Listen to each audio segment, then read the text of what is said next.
Une entrée dans Marseille très encadrée. Depuis ce matin, plusieurs dizaines de voitures-écoles venues de toute la région manifestent.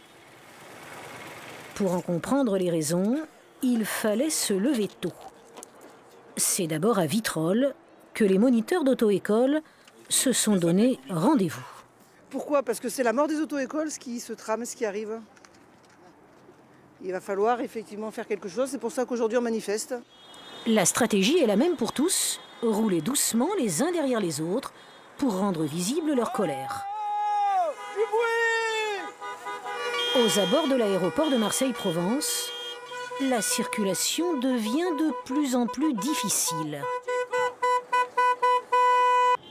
À Marignane, l'examen du permis de conduire a finalement été annulé, par mesure de précaution.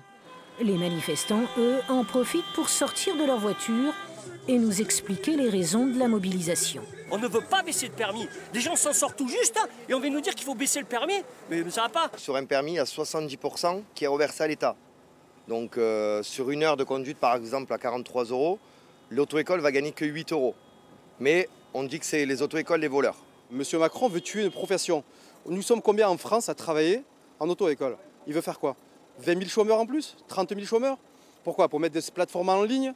Et dans cette plateforme, ils vont avoir des moniteurs indépendants. On ne sait même pas sur qui vont tomber nos enfants. Oh Macron, on n'est pas content! L'ubérisation de la profession, c'est donc la vraie crainte des moniteurs d'auto-école.